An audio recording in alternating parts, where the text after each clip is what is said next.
These are the lifeblood of American freedom, serving in some of the harshest situations to secure that freedom across the globe. This is the Lounge with Legends show, celebrating their transformation from battlefield to business. The Lounge with Legends show with Marty the Moac Martinez and James A. Phelps, a.k.a. Spartan 6.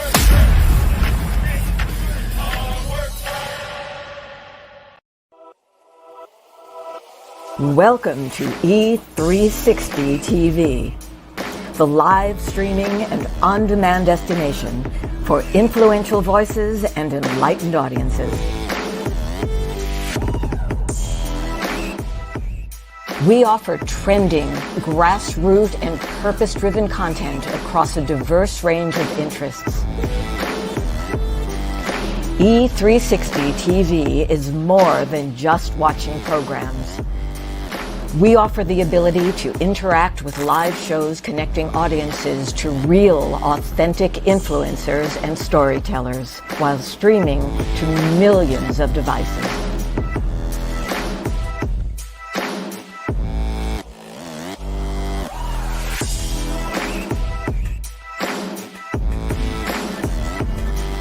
Real experiences. Raw conversation. One destination for it all. E360 TV.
What is that you have on? Whoa, what is that? What? Got to keep up with you. Got to keep up with you. Got to keep up with you, brother. Man, you're making me look bad today. Everyone knows I'm the face. Come on now. This is episode 8. Wow. The one with the man faced his demons. It's exciting. How was your Memorial Day? You know, I had a staycation. Went to Durham, had a staycation. You know, it's very important to relax when you can and get the opportunity. Didn't want to get on the roads, so we just traveled to Durham, North Carolina, which is about basically 20 minutes away from my house, and had a staycation. Had a great weekend, though. How about yourself? It was good. Same here. We stayed here in the DC area. Didn't do much. Did a Memorial Day Murph on Monday, and did it with the kids.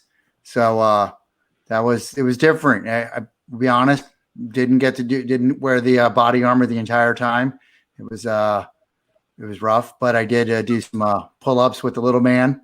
And so, but I felt like I was at least able to do the runs with the body armor and pushing the stroller. So, a little bit here and there. But, well, it was the intent, right? You had great intentions, and that's what it's about. Memorial Day is, it's a time for remembrance for myself and you and every veteran that we know out there. So, I commend you for being able to, do the Murph. Unfortunately, I'm still recovering from the bicep tears. That's my excuse. No, absolutely. You got to do what you can. And it's just about remembering our fallen brothers and sisters and do what we can to pay our respects every day, because we have to remember them.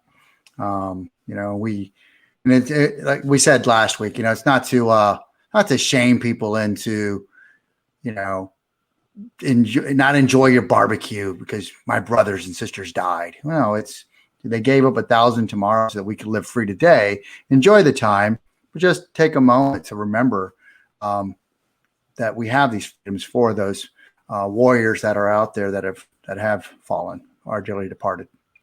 So absolutely.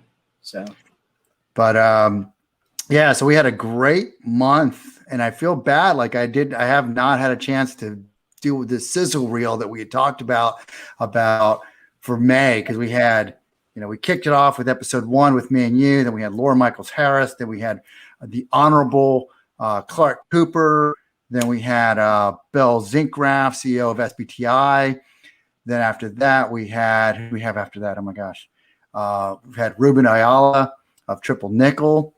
And am I forgetting anybody? Now we're up to Jeff. Annette. We had Annette. That's right. Yes. She's got a bunch to speak. So yes. A lot of great people. And then this month is it's June. It's already June. I can't believe it. We've got more awesome legends coming to the lounge. This week we got Jeff, and he's going to tell his story. Jeff is a celebrated combat hero. He had a TED Talk. We posted in the comments. Hopefully he had a chance to see it prior to the episode. If not, he's going to share his story, and he's going to talk about his company, the Invictus Project. So anything else you want to say before we bring him on? Just very, like I always say this, but it's a very powerful message. I'm very honored to even have him be able to share his story. Once again, Marty and I are not the legends. It's the folks that come on our show. If you like to watch us and follow us, please follow us. That's we never ask for a lot of assistance, but today I'd like to ask if you could follow us on Facebook at Lounge with Legends. If you could also follow us on YouTube, subscribe there to YouTube. If you want to watch us on the big screen to see Marty's nice, snazzy jacket that he has on, we're on E360 TV streaming. We're on Amazon Fire Stick. We're on Apple TV. What am I missing? Did I get it all? I think you got it all. Roku, Amazon, Apple. You can stream it on your phone. So, yeah. Write this down. The Spartan 6 finally got the MOAC for once. Boom. Good. Don't forget we got, dang it, I'll get this right. Triple Nickel. Powered by Triple Nickel. So let's bring on Jeff. What's going on? What is going Jeff, on? I apologize. Marty's always got to put himself on the big screen there first, especially that new jacket he's got. That's nice. Yeah, who's your tailor? I'm jealous. That looks good. Part of our celebrating success, coming out of, we don't want to leave all of our military behind. So how can we still have a little bit of flair? Yeah. 12 pieces of flair. So we were the original name, Jeff. So you're tracking the original name of the Lounge with Legends was going to be From Shoots to Suits. Now I'm thinking we should have stayed with that hot jacket. I mean, come on now. That's fire right there. That's fire. Who designs your clothes? That's all I want. Anyway, sorry. We digress sometimes, but this is about a celebration, Jeff. So we're just. How was your Memorial Day? It was good. It was good. Like I said, we stayed here and it was quiet, which is nice. Yeah. And that was one of the nice things is, this is my first time retired. We're out of the military where, as an exercise planner, a lot of our stuff was with our allies. So a lot of our holidays never really coincide. Yeah. So it's not uncommon for us to be gone on one of our exercises, supporting an exercise or something because, France or the Brit, someone is like, well, that's not our holiday. Oh, dang it. We suck again. Well, and it's such a hard weekend for vets. And I mean, May in general is a hard month for me personally. I've had a lot of friends die in combat in May. Even the 29th of May is the anniversary of a really good friend of mine's suicide. And that's one of the things on Memorial Day weekend. It's honoring the guys that have died in combat, but we forget about all the guys that bring the invisible wounds of war home and then lose the battle within, So. Yeah. So normally in May, around the 20th, the 22nd, we have the Master Sergeant Andy Fernandez Memorial in Hunter Army Airfield, 1st Regiment Battalion. And Andy and I served together many moons ago before we took the long walk. And just a bunch of just us old Rangers getting together, drinking some beer and just, hanging out and telling old Ranger stories. And it's a good time for us just to remember all of the brothers that didn't make it back. Yeah. So yeah, it is a rough one. And what I used to do, and something I'm thinking about starting back is I used to do Memorial Mondays, and I used to do Hero Watt every Monday in May. And then I would always, I'd always end it with Memorial Day Murph. Well, May is also Mental Health Awareness Month too, so it just kind of coincides with everything when you're taking a full month to memorialize the guys that really allow us to still live the life that we get to live, Right. Absolutely. It's a hard month. I think some of the people that I saw on social media recommended that it's probably okay just unplug from social media. And it was hard because there's a lot of us that want to post pictures of friends. I know I did. And, but then again, at the same time, you're seeing all your pictures of your friends and stories. And it's just like, wow, it is a little bit too much. Yeah, it's a lot for us to try and soak into 1 month. And like, I spend the entire month of May just thinking about my buddies that were killed in combat. And I think a lot about Neil quite a bit just because of his suicide and the effect that it had on me. But May is a tough month. All we did for Memorial Day weekend was just hang out with my loved ones, and we didn't try to socialize. I wanted to hang out with my daughter and see the things that light her on fire. It at least allows me to escape the sadness, but it allows me to honor them in a way too, that like I get to appreciate hanging out with my family and my loved ones, and they don't get to do that anymore. So I might as well take advantage of, those opportunities in that time. I think a majority of the veterans that I know is kind of like you, Jeff. It's the same situation where, less is more. I actually prefer to do less. I mean, being out in public at the beach or, going down to Wrightsville Beach, I'm near Wilmington Beach, is not my idea of a great Memorial Day weekend. It can be overwhelming, right? I mean, exactly. And for me, less is more. A staycation, sitting in a 12-by-12 room, one bed, lights down, TV on. That was it. I mean, it was so simple, but it was the best. It was just exactly what the time needed in the moment it required. So, and I don't drink that often, but I always make sure to have a beer on Memorial Day weekend, just because I know that's what they'd be doing. Yeah, I was drinking some old fashions. I was drinking old fashions on Memorial Day weekend. Man, I can't touch whiskey anymore. That's what got me into trouble in the first place. But I understand. Well, it's good that you identify the vices. Turn into Frank the Tank once whiskey hits my lips. So Jeff, so when did you come in the Army? So I enlisted in 2004, December 2004. So about 3 years after I graduated high school.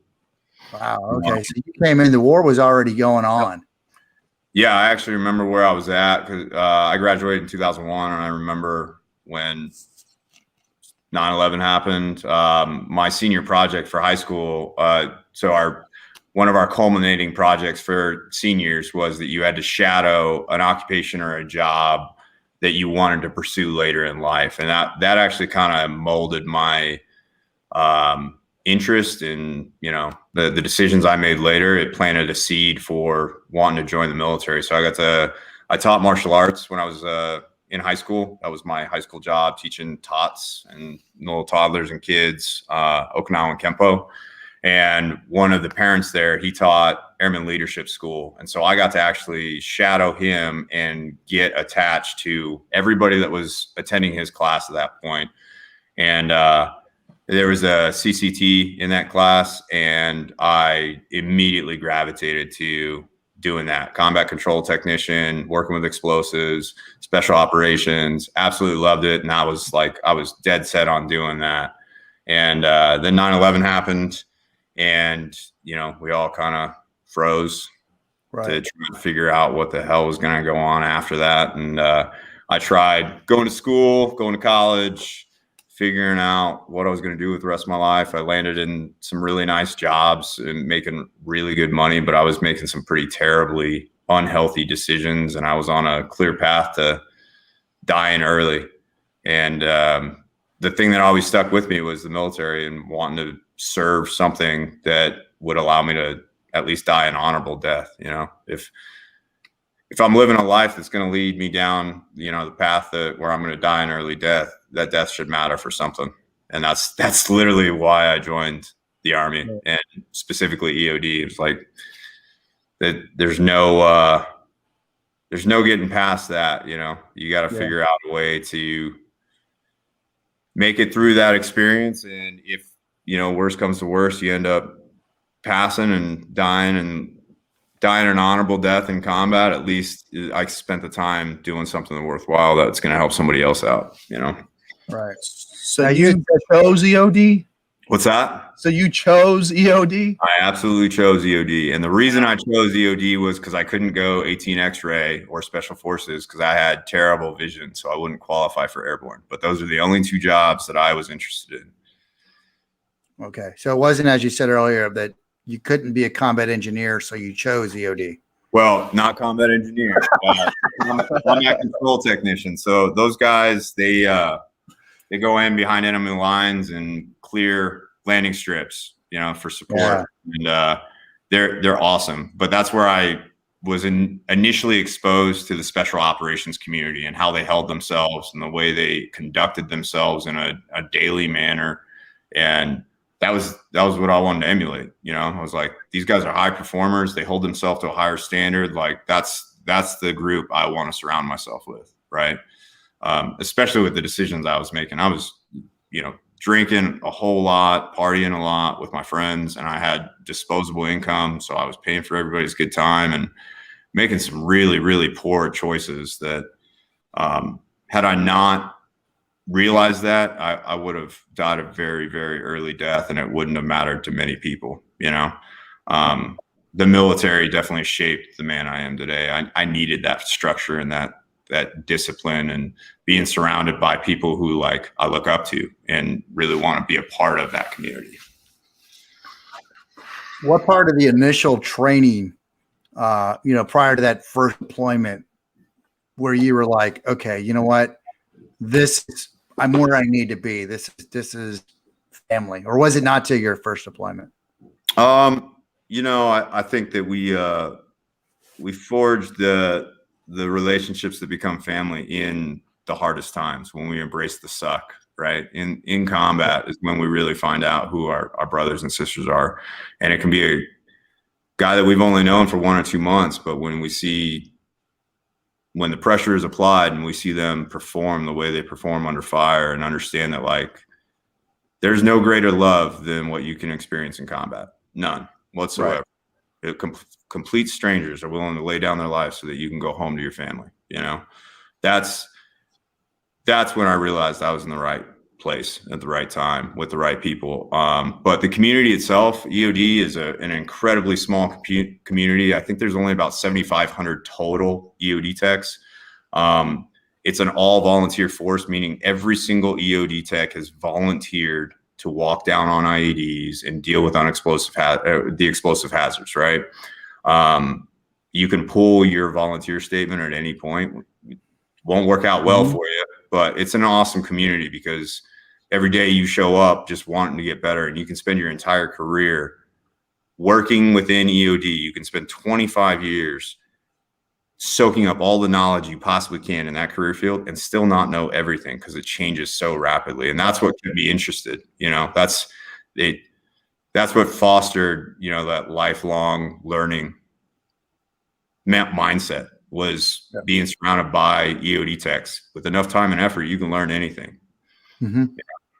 So what would you say is what makes an EOD soldier different than just a just another soldier? Is there anything that you think personally that makes them different mindset wise?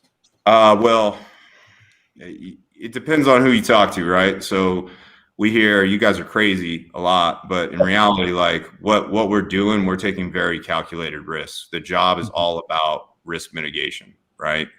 And for somebody to volunteer to walk down on something that is guaranteed to harm any individual around it, and you're doing that in the sake of preserving life and property, it takes a very, very special human being to say, I don't matter right now. Like EOD techs, every single EOD tech that's ever walked down on an IED, the first thing that we've got 3 questions that we ask ourselves: is my security safe? Is my team safe? Am I safe? And we come last on that, like literally last. That's the way we look at it, is if it's my time, it's my time. I just hope everybody else is safe around us, I don't think there's a whole lot of difference between, other soldiers and us, other than the fact that like our training and the way we approach our training schedule is very, very regimented, but in a way that allows us to think outside the box, right? So they actually encourage individual thought processes, which is not something you see on the big Army side. It's follow orders and do what you need to do, right? But they actually encourage us to think outside the box. They actually tell the younger guys that you're that guy's safety, you're that guy's P2 and P3. If you see something that directly violates safety, you need to speak up, right? And you don't see that a lot in the big Army. You kind of just know your rank and your responsibility, and you kind of stay in that lane. EOD teaches you that like literally everybody's responsible for preserving that life. And it doesn't matter what rank or how much experience you got. The moment you see something that's going to hurt somebody, step up and say something. So that's really the only difference. We approach things in a much, much different thought process, and we're allowed the freedom to speak up and think outside the box to approach the problems. So when you were deployed, you deployed a number of times. How many times did you encounter the some near misses, or, mishaps or whatever? I was real fortunate. I had some really great team leaders that trained me. I got surrounded by some EOD techs that were probably some of the best and brightest human beings I've ever met. And some of them aren't here with us today. And that's what kind of scares us about the job, is that when you see somebody that, died in combat and you look up to them because of the knowledge and the experience that they have, you're like, if that can happen to them, what the hell's going to happen to me? Right. But the thing with EOD is that it's not the ones that the close calls, right? The ones that we survive, the traumatic blast incidents. It's actually the cumulative effect of blast overpressure. And that's something that's lost on a lot of people. Right. Is the routine blast, the blow and goes, the training debts, all of those are cumulative blast overpressure. It's similar to an NFL player taking on average 3,800 impacts per season. All of those tiny little impacts actually lead to these micro concussions that put you down that spiral. But yeah, I had a few close calls, couple that rocked my bell, one that knocked me out. My spine's fused from service. Luckily, I've got all my limbs. I know lots of techs that have had far worse incidents than anything that I was ever exposed to. But it's not the ones that scare us, that, the traumatic blast ones. It's the cumulative effect. And we don't realize that. That's one of the biggest issues, I think, within the military culture, is that we think that it's got to be a traumatic event. But in reality, it's the cumulative effect of the entire experience that we're going through that really leads to the long-term systemic problems that we deal with after service. Right. Wow. That's interesting. So, because as the war is drawing down and we're pulling troops out, we're still going to see these effects, because, like you mentioned, in training, you're still going to go through this. I mean, I wasn't EOD or anything like that, but I'm still the number one man and we're still practicing door charges as we're entering and clearing a room, you're still, the only thing there is that little bit of blast shield before you blow the door and then go in. That's still going to have an effect on us and our soldiers, sailors, airmen, and Marines that are doing this. Yeah, so they actually did a study on the instructors at breaching course, right? So those guys spend 6 weeks and they see quarter-pound charges every single day with everybody that's going through the course. And that's the study that actually shows that the cumulative effect of blast overpressure, regardless of how big or how routine it seems, is what leads to that consistent cognitive decline. And that's the framework that we got to start thinking about. We when we first deployed to Afghanistan, we had those little blast monitors, and those things last 2 blasts, 2 incidents, 2 patrols, and they're already maxed out. Gives you an indication of like what your body is going through. That blast wave is going to go right through your body, and we're 70% liquid, 66% liquid. And our brain is literally just sitting in a jar of liquid, bottling around, right? And that blast wave, all of that energy, all of that explosive energy is traveling right through you, regardless of how routine it feels. It's causing damage. Wow.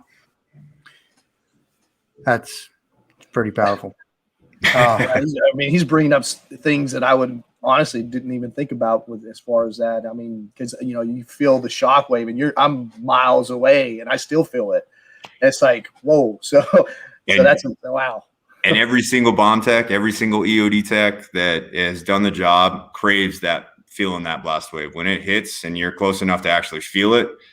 You learn to crave that. You learn to that was a good one. That was a good shot, and you get excited about really, really hot shots and ones that you're close to. And then you start understanding the amount of damage that you're really doing to yourself. They teach us to open our mouth for blast to save our ears, right? But it just provides an easier path for that blast wave to actually reverberate into our cranium.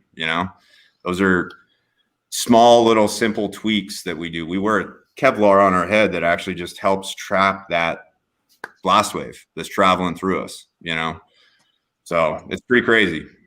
It's amazing what we crave, Yeah. It's like, one of the most exciting feelings is when it's 02 in the morning and the doors open on that C-130 and you're rigged up getting ready to jump, and you're like, yeah, we're gonna do this. There's nothing like that. Then at the same time, you're like, man, it's going to hurt when I land. It's going to hurt when you land, but you're still excited, and you forget about all the pain prior, the 6 hours of pain before getting to that jump. But you're just craving that rush, Well, and the crazy part is that, I think every vet, especially somebody that served under fire, right? We learn that the moments that scare the shit out of us, the moments that really take our breath away, and like, holy crap, I can't believe I made it through that.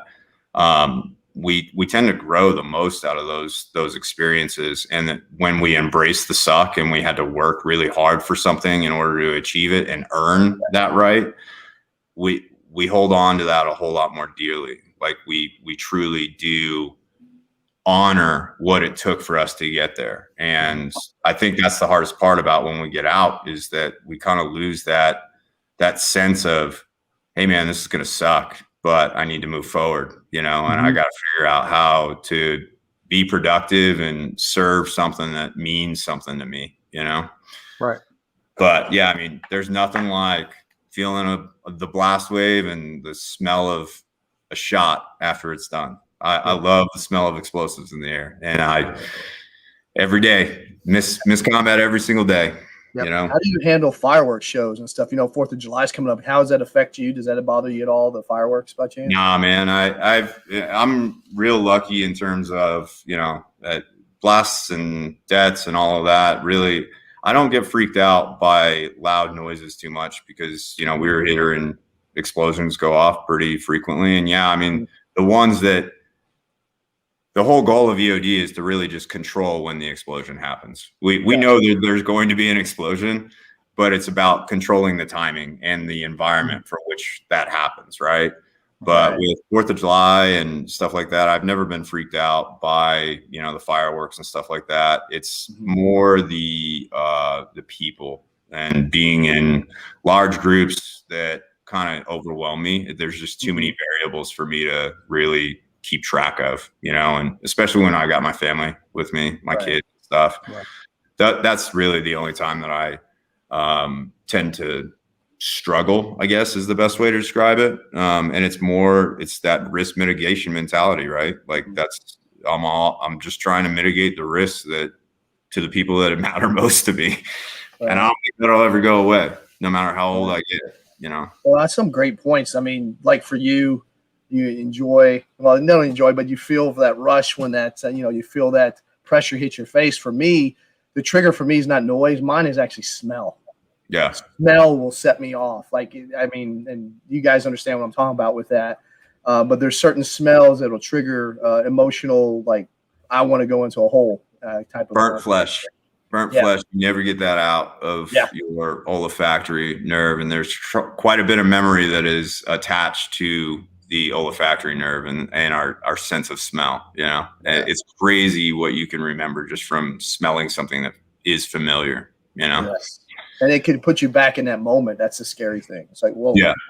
And you got to shake it off. But yeah, I mean, I love the smell of explosives in the air. In fact, that's what I love most about 4th of July is you can smell it in the air. You can smell the same chemicals. You're like, yeah, those were the days. Those are the glory days when I, was actually doing something that felt like I was a day saver, on top of the world.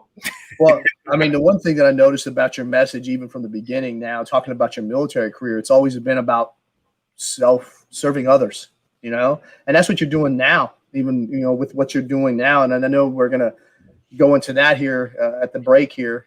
But I mean, I'm excited to bring that forward because you're still making that same impact where you're saving lives and by just making a positive difference. So, I mean, I commend you for that. I appreciate that. Yeah, it's we were fortunate enough to make it home, and we all suffer from our own demons and the war within that we fight when we get home. And a lot of that has to do with like losing a piece of our identity when we get out. And the biggest thing for me was, especially after my suicide attempt, I wasn't going to waste any more time that I had left on this earth doing something that I didn't want to do or something that didn't enrich the life of somebody else. That's like, our time is short. There's no reason to waste it doing something that doesn't bring you joy and fulfillment. Right. So very, very lucky to be doing what I'm doing, especially, I had blast exposures. I fought professional Muay Thai after I got out of the military. I was always involved in combat sports from 2007 on. So I had repeated frontal impact, and like to be able to take that point of suffering and that, the thing that caused me the most pain in my life and do some good with it. We heard an interesting quote when we were first starting the Invictus Project, and everything that we've done is those closest to the problem are usually closest to the solution, but furthest away from resources and power. And that was the biggest thing, is like the patient perspective is what's missing in our healthcare model. The things that the patient sees that makes that system broken is really what is missing in our healthcare model. They should be driving their own treatment. They should be taking accountability and responsibility for the things that are going to enrich their life and make them better, right? And we don't see that a whole lot in our healthcare model. It tends to be very siloed and, specialists.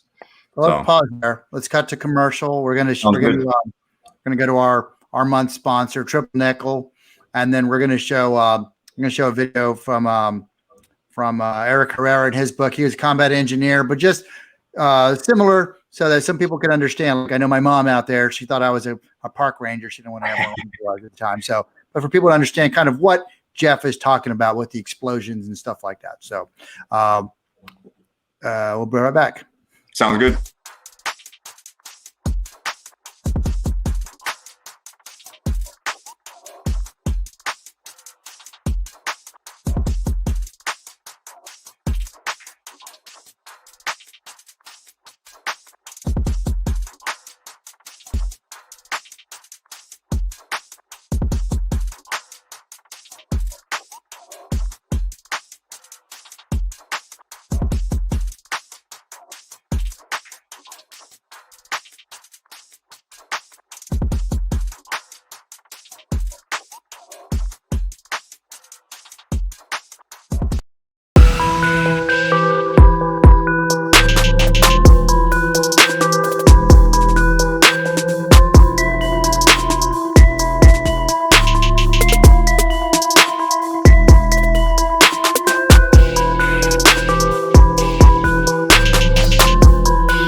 You're watching the Lounge with Legends TV show with your hosts, Marty Martinez and James A. Phelps.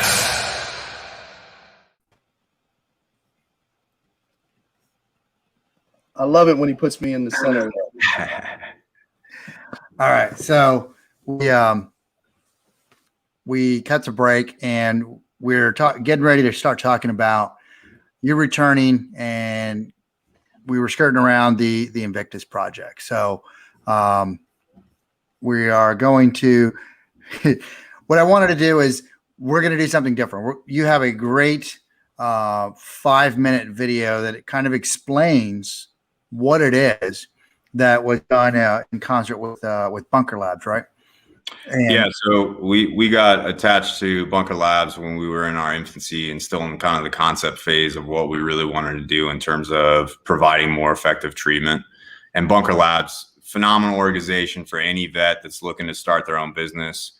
I think the statistics are something like 1 in 4 vets want to start their own business but have no idea how to start.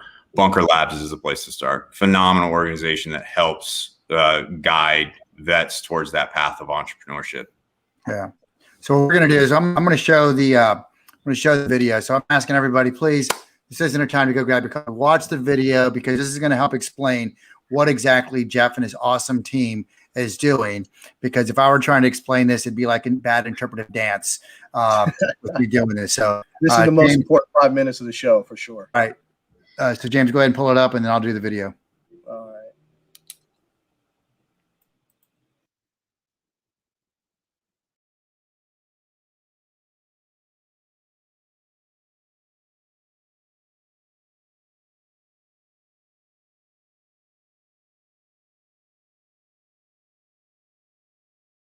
About halfway through the 7-pound trigger pull on my SIG, my phone went off in my pocket. That text message saved my life. My 4-year-old son at 2 in the morning walked down the hall and knocked on my door and said, "Daddy, are you okay?" And that was a huge wake-up call. We knew we had to do something. This isn't just a veteran thing. This is an everyone thing. Suicide is the second leading cause of death for ages 10 to 44. This is an absolute epidemic that's not being addressed the right way. How we treat isn't working. So we need to try a new way. My name is Jeff Haugland, and I'm the co-founder of the Invictus Project, which is a nonprofit focused on more effective treatment for veterans suffering from TBI, PTSD, and depression. I'm Sam Peterson. I'm the Chief Executive Officer of the Invictus Project and Invictus Health, which is for-profit, offering the same services for anybody. In the military, I was an explosive ordnance disposal technician. If you've seen the Hurt Locker, that was our job, super loosely based. So Sam and I were briefly in the same unit, but we really became really close friends after the service. And he was the first one I opened up to about the struggles that I was dealing with, and found out that he also had dealt with it. EOD techs were constantly exposed to blast waves. That constant exposure causes your brain to deteriorate, just like an NFL linebacker's. I'd been treated by the traditional medical system. I had been given prescription after prescription. It didn't work. They made everything worse. It's a really irresponsible way to treat comorbid symptoms with TBI, PTSD, and depression. They say that those that are closest to the problem are closest to the solution. Nobody had the need to come up with a solution as dire as we needed it. So Jeff and I went around and we started trying things. We were human guinea pigs. We went around looking for alternative therapies that could actually create long-term positive mental health outcomes. So we put all of these treatments that were us together into a cohesive treatment protocol that utilizes the best parts of each one of these treatments and put them in one place. And we've been incredibly successful. We focus on a diagnostics first approach. So each patient will get a Q-spec brain scan, bioparticle serum scan. That shows basically blood flow and function of a brain. And we pair that with a blood lab and reporting to get an accurate and complete picture of exactly what's going on in the patient's mind and their body. Based on those diagnostics, we move them into our treatment protocol. In case of somebody who has severe traumatic injury, for instance, we start off with 4 ketamine infusions Ketamine is a dissociative anesthetic and a psychedelic. It's also anti-inflammatory in nature, so it helps bring down inflammation in the brain, and it puts the patient in a positive state of mind. It is between 70 to 80% effective at relieving depression symptoms, and it can do this in as little as 1 dose. So we do that first. To say that it's kind of like hitting Control Alt Delete for your brain. And then immediately following ketamine infusions, we go right into hyperbaric oxygen therapy. And then we draw the blood, centrifuge out the red blood cells. So what we're left with is a slurry of platelet-rich plasma and stem cells. Put the pluripotent stem cells directly into the brain through the sinus cavity. I like to call it the fertilizer because it roots down wherever the source of the inflammation is, the source of the damage. And then we put the patient back into hyperbaric for 20 more additional sessions. And then they also do diluted insulin intranasally as well. And what that does is it creates all of the resources that those stem cells need to become young, healthy, viable tissue. And then we introduce lifestyle modification and psychotherapy. We're getting the diagnostics again on the back end to prove that it works. Because our goal here is twofold. Yes, we want to help people, but we also want to change the way that traumatic brain injury are treated in this country. And we're working on proving scientifically. And if we can do this right, if we can prove that we can fix the underlying issues that are causing this, then we can slowly make this the standard of care.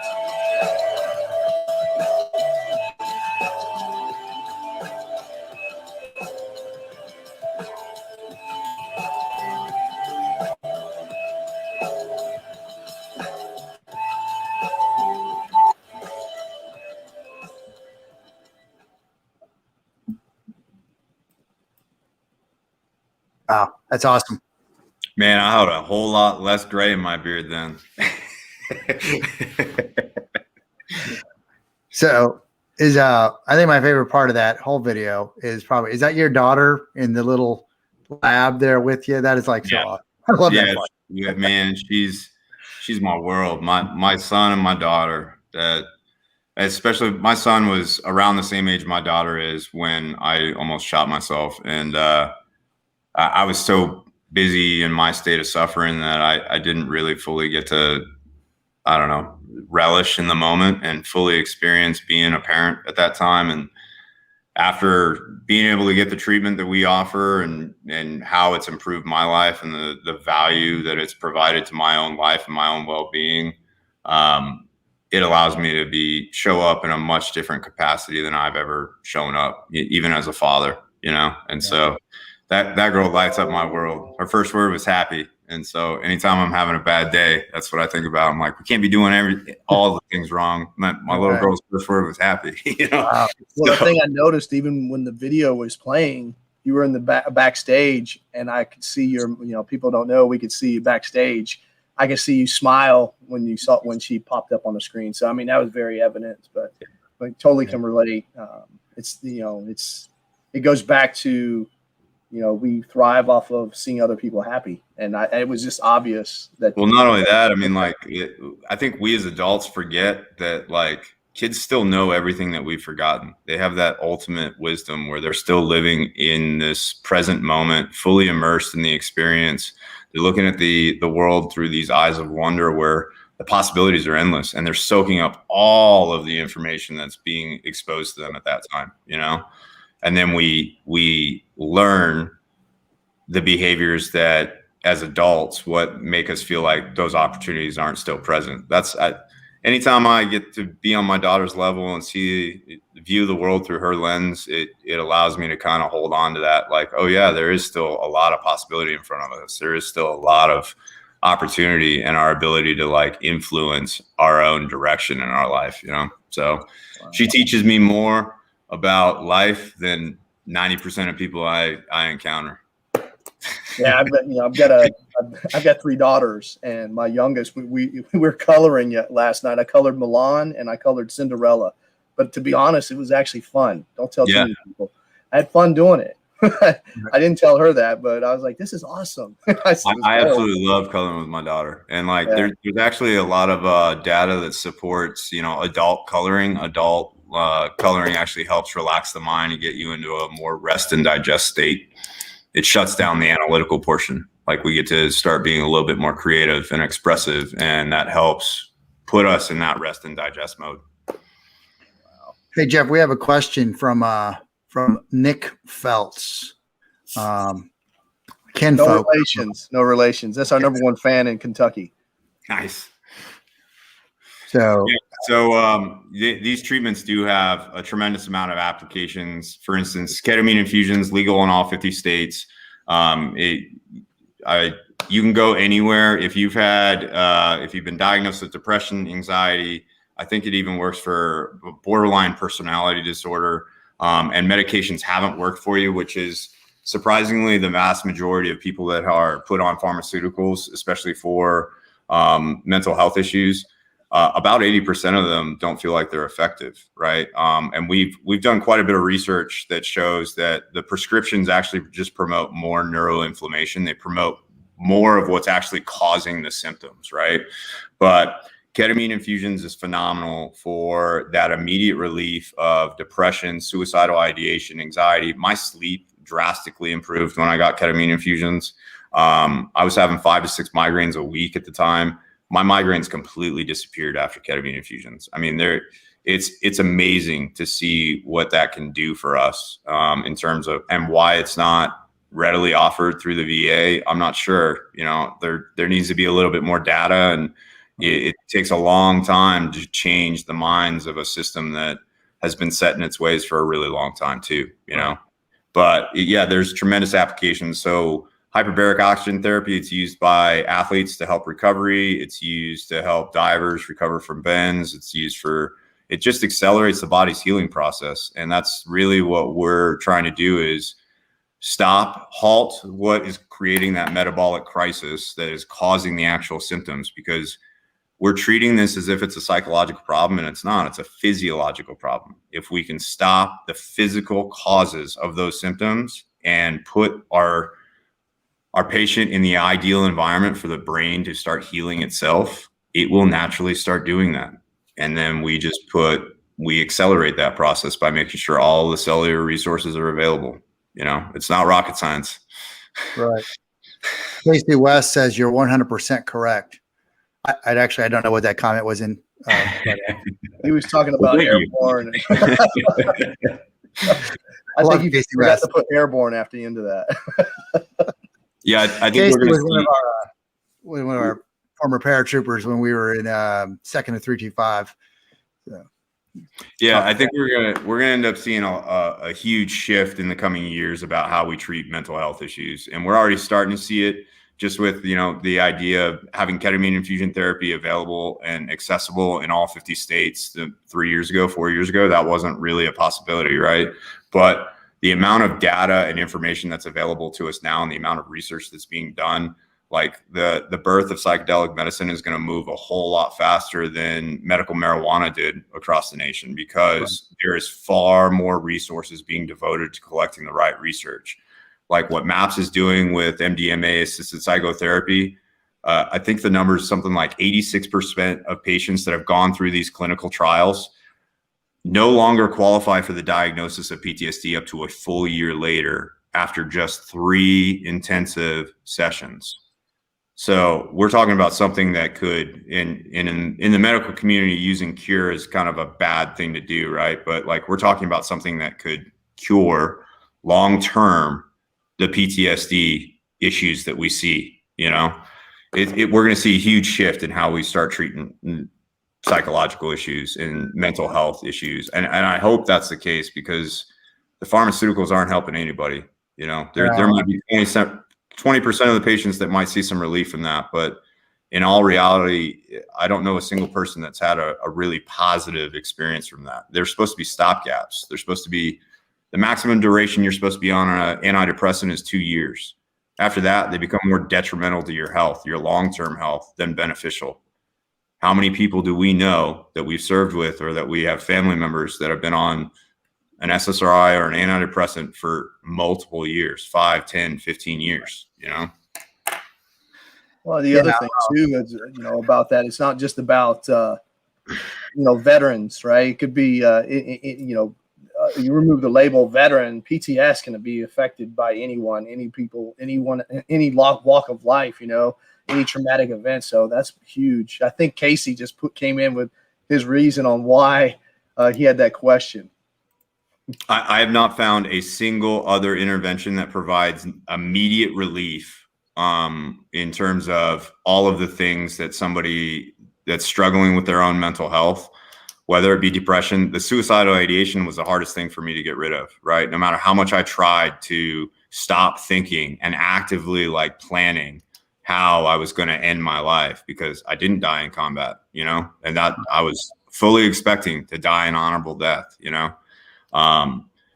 That I have not found a single other intervention that provides that immediate relief, and it completely shifted my perspective of and gave me a ton of hope immediately after my first infusion, being able to get a full night's sleep and not have a migraine and wake up before my alarm went off and said, man, this is how everybody else feels. This is the world that people get to live in. Like, man, what have I been missing? You know? So how often do you need the ketamine infusions? So we do, it's only 4 infusions total that we use. The recommendation, depending on what you're doing, is 4 to 6 infusions, and they will provide a maintenance dose every 6 months to a year. It's a long-term thing that you can do. For instance, I've had my 4 infusions, and that was almost 2.5 years ago, 2 years ago now. While I was going through the entire treatment process. So I had ketamine infusions, I got hyperbaric, I did the intranasal stem cell infusions, and that wasn't by my choice either. Like my buddy, my brother, you know, Sam, another EOD tech, the co-founder, knew how much I was struggling, and he took the decision out of my hands completely, got the board together behind my back and said, hey, he needs help. So like, let's figure out a way to treat him. Right. Yeah. And, one of the biggest things he ever taught me was, you know, you got to put the oxygen mask on yourself before you can be effective at helping anybody else, you know? Yeah. But yeah, the ketamine infusions, it's like nothing else I've ever experienced in terms of immediate relief for the things that cause the biggest pitfalls in our own quality of life, right? Like sleep. Sleep is huge for anybody. If we can enhance and improve somebody's sleep quality, there's a good chance that a lot of the psychological issues and the mental health symptoms that they're dealing with can be decreased, where they can have more functionability in their life, right? I got the best night's sleep I've ever had, and I have continued to get the same kind of sleep that I've gotten after my ketamine infusions. I was getting 7 to 10% REM sleep prior to my ketamine infusions, and that jumped to like 40 or 50% REM sleep, which is our most restorative part of our sleep process. That's fascinating. So it's insane. I recommend it to anybody I talk to, especially if they're dealing with, you know, depression, suicidal ideation, anxiety. They find that, you know, the pharmaceuticals haven't worked for them, or they're adverse to pharmaceuticals, you know. And that was kind of my thing at the time of my suicide attempt. I was on multiple prescriptions, begging the VA for help. And it just seemed like the only thing they could do was increase my dosage or add another, you know, drug to that cocktail. So, and then they stop working after a while. Like, well, for a TBI patient, what people don't understand is that, like, so we take a great deal of care and preparation to protect the hardware and software and the devices that we use every day, like our cell phone and our laptops. But the hardware and software for our body is our brain, right? And even a mild concussion can present psychological symptoms up to 17 years later. Wow. So that's one of the biggest issues that we face in terms of educating and raising awareness in terms of a mild concussion from a car accident, from a fall, from a sports injury. It can present psychological symptoms, the things that, like, when we go to the doc and say, I'm feeling depressed, or I'm feeling anxious, or I'm having suicidal ideation, I can't sleep, I don't feel like eating, I've lost interest in the things I enjoy. They don't sit there and say, when's the last time you had a concussion, right? They say, well, here, let's give you this medication and hopefully you start feeling better. They're managing symptoms rather than figuring out what's actually causing the symptoms. Yeah, and absolutely right. I know I get stuck with Botox every 3 months, all in my head. I hate that. And then I get the Ambien, and I get the sleep apnea, and then the list goes on and on and on and on. And it's like, okay, at what point does it just stop? You know. So every single exogenous chemical that we put into our bodies has an effect on creating more inflammation in our body, right? And the inflammation is the root cause of what we see in terms of the neuroinflammatory environment is the root cause of most of our mental health symptoms. So if we can start modifying our lifestyle and moving towards treatments that actually are anti-inflammatory, and the reason like we do the treatments for TBI in a very specific order is that we understand the mechanisms of action that cause that neuroinflammatory environment. And then we also want to make sure that we're producing all of the things that are going to help new synapse growth and new healthy brain tissue actually produce themselves and actually repair the damage that's being done.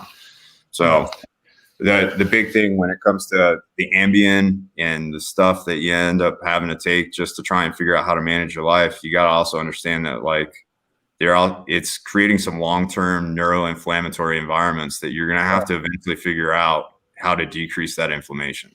Yeah. Wow. It's powerful. Well, I appreciate you coming on the show, and we thank you for your service. I appreciate you guys allowing me to be a guest and, chat about what we're doing. I'm very, very lucky to be doing what I'm doing, especially, after putting a gun in my mouth and almost shooting myself, to be able to, help somebody else and use that suffering for some good, pretty happy about that. And so being able to share and raise some awareness, if anybody's got any questions about the treatments that we offer or want to know more about it, and if it's accessible, there's 42 other national nonprofits that support hyperbaric oxygen therapy across the nation. And it's the same thing when we're in the service. Like we got to tighten up our lines and share the information and the intel that's actually going to provide the most good and benefit to our community, right? So you guys can go to invictusproject.org. There's a ton of information in terms of the treatments that we offer and why we do it. And you guys are always welcome to reach out to me, and I'm happy to answer any of those questions. All right. I appreciate it. Thank you so much. Thank you guys. Definitely have you back again. Yeah, we got to have you back. So you guys usually like to close out the show with your question, right? So the question is, you've sacrificed a lot, and you've missed birthdays and Christmases. What does freedom mean to you? I had to think about this one for a little while, right? Because we've been trained or indoctrinated in a certain way to what that is, and to me, freedom's the lifelong pursuit of happiness, whatever it is to you, without infringing on another person's right to choose the same thing. And frankly, freedom, it shouldn't take a lifetime for you to find those things that make you happy, right? Mm-hmm. So it's being able to take those decisions and take action towards the things that you're passionate about and the things that provide you a lot of joy, without infringing on anybody else's right to do. And like the true freedom, the America that everybody should live in, is the one where you can design your life around those things that you're passionate about and that make you happy, to make a living and enrich the lives of others, because that attaches meaning to all the things that bring you joy, so. Yeah, that's awesome. I love that every single guest has a different answer, and that's what makes it. That's why I love the question. Authenticity. Right? Authenticity is real hard to find, and being able to live an authentic and true life to what makes you happy, that's truly liberating, 100%. So, 100%. Well, thank you, Jeff, and you'll definitely be back on the show. We'll have more of you. So I appreciate it, guys, and I'm looking forward to the future guests that you guys are having. You guys got our awesome platform. We focus too much on the negative, Yeah, absolutely. Thank you, sir. Thank you for your service. You guys have a good day. Have a good one. All right, James. What a great episode. Next week we've got I got Stephen Eugene Kuhn, the Humble Outlaw. So he'll be on, and we will we're going to have a great discussion. He's going to be talking about his new have mission. And so it's not about the have and the have nots. It's about his have mission. And if you want to know more about that, you're going to have to follow us, and we will be dropping some little droplets of information on that one. So appreciate it. And we'll see you next week. Have a good one.